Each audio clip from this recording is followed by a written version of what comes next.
Yeesh! Things are a little unsettled here in the Reflection Have studio. you read Constantine's Sword? It's about how Jesus Christ was anglicized by the Lutheran Protestants in 1560. Yeesh! You're with me, fans. We're going to try to get through this as we're joined by the Taskmaster, Kevin Sullivan. Thanks for being here, Kevin. Thanks for being here, Tony.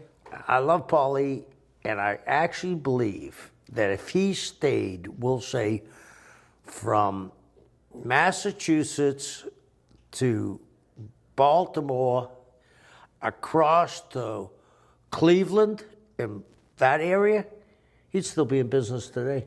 Do you think maybe he had the wrestling mind but not the business mind? Well, he owes a lot of people a lot of money. He owes me $6,000, by the way, Paul. The mentality that he sold to his locker room was it was us against the world. Did Florida feel that way too, or was it completely different? We knew we were the shit in Florida. But here's the thing. Paulie must have watched a lot of the Newt Rockney story, you know, the great coach from Notre Dame. Terry Funk and I used to look at each other while Paul gave that, and Terry and I would roll our eyes. He'd go, wow. I mean, yeah, Paul's family must have come from Russia when the revolution was going on. Right. They must have been good friends of Lenin, because he sold them a lot of propaganda bullshit, and they took a hook, line, and sinker, and rightfully so, because he made those guys perform much better than they were. Right. Now, we decide what we're going to do with the savior of the company, Braun Strowman, right? Eddie Graham was spinning in his grave. And then we threw him in a garbage truck with the compactor to squish them. So he's a fucking piece of garbage. You think Eddie Graham would have got Jack Briscoe over that? You think Dory Funk Sr. would have got Terry over that? You think Paul Heyman would have got Shane Douglas over? They are so far fucked. It ended up 5 against 2. And here's the greatest thing. Angle is a huge star. His return should have been built up like the Gone with the Wind. Oh, we're throwing Angle in there. He's not ready to compete, so he has to take a break during the match. What? Let's fuck. Kevin, could you write this down and really fuck this up? Okay, let me do this. Well, we're going to throw the biggest star that we have in a garbage truck. We're going to compact it. It's going to be wonderful. It's going to be great. It's going to be tremendous. And then we're going to Kurt Angle. We're not going to build him up at all. And then we'll give him a break, and he'll beat 5 heels up. And then, what the fuck are they doing? And they wonder why there's a disconnect. Oh, my God. Oh, my God. I watch it when Eddie's had Billy Robinson, who's a shoot legend, and Tony Charles, another shoot legend. They had a tremendous pro wrestling match on the 3rd match. And I said, Eddie, what a great fucking match, huh, Eddie? He said, yeah, too bad I wouldn't draw a dime on top. You know what I'm saying? You have to have that kind of, that's what Paul Lee did too. He had solid shit, and then he had the violence, and then he ended up with wrestling. And Paulie had the formula. They've lost the formula completely. And I watched a little bit of Monday night, and the Japanese boy, Nakamura against Kevin. It was okay. But maybe I didn't watch it long enough. But it wasn't nothing, it was no Steamboat Flair, you know what I mean? It wasn't Briscoe Funk. It wasn't Terry Funk and Abdullah the Butcher. It was good. But has taste buds fallen that bad that we're drinking Miller Lite now and thinking it's a good imported beer? Right. Kevin and I have always been close. We had a little, pissing contest, whatever. But Kevin's a very, very smart guy. I like hanging out with Kevin. He used to come to my house a couple of times a year for a weekend when we were down the Keys. Kevin can talk about wine, he can talk about painting, he can talk about everything besides wrestling. Kevin's a very smart guy, and back then Kevin was 320 pounds and he dwarfed Hogan. What do you think about the negative connotation that stuck with Kevin Nash about him, like just all about himself and all about money and not really giving back to the business? Okay, I'm going to tell you something. The finger point of doom, that was not Kevin's idea.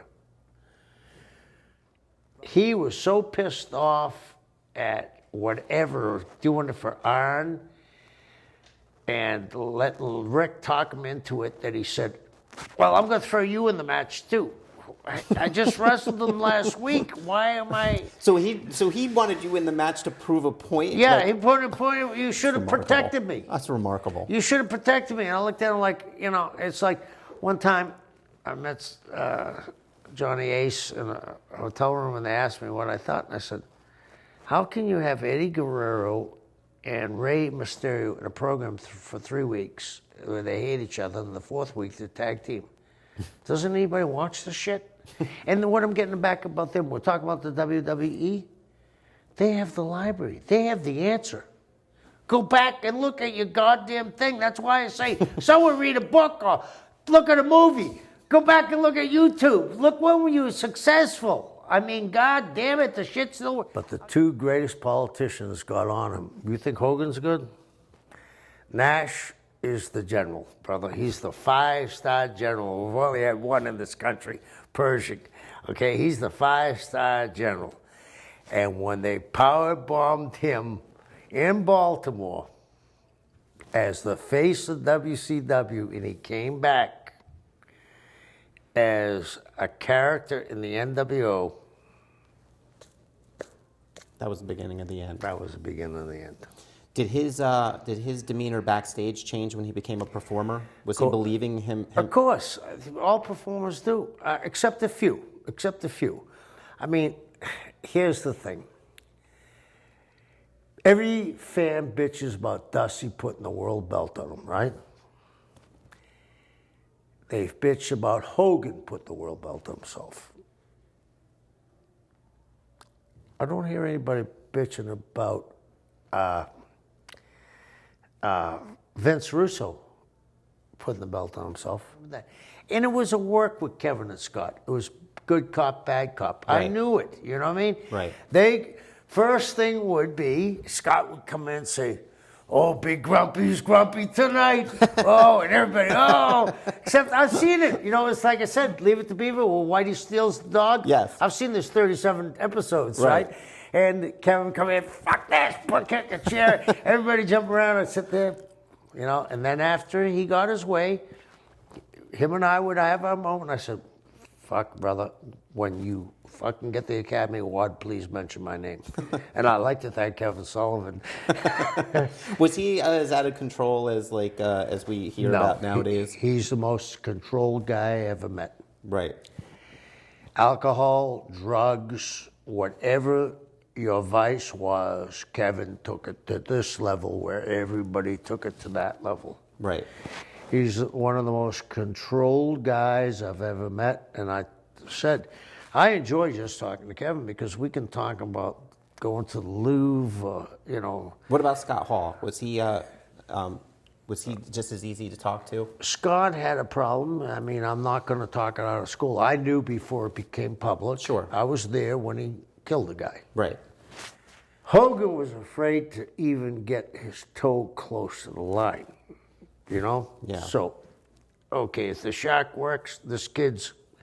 See, Hogan's deal where he hated the guys underneath they were 5'9", 5'10". He's 6'6" at the time. This is his mentality. Yeah, he has to beat a Yeti. First time probably he ever heard of a Yeti, you know what I mean?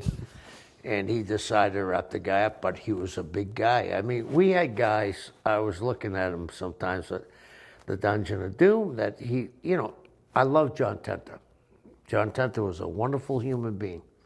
John Tenta was a legitimate tough guy. John Tenta should have been in a different thing, not the Shark. You know what I mean? I mean, what came next for him was very odd. Remember, he shaved half his head. Yeah. I'm not a shark. I'm a human.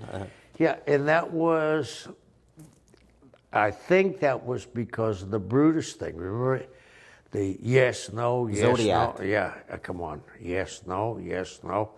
I mean, Whose idea was that? Hogan's. Taz called me one time and says, Hulk wants you to give him a call. I said, why? He said, I think he wants you to come in. This is in TNA. So I wrote some things down. I watched them for the first time, wrote some things down. He called me and he said, hey, what's going on, blah, blah, blah. And I said, I looked at the show and this is what's wrong. He flipped because I didn't put him first. I went from the first match to his shit. It was like, whoa, you're trying to straighten this whole thing out and you're not really worried about me? And at that point, I really wasn't, because he's Hulk Hogan. I don't think that he has a lot of self-confidence now.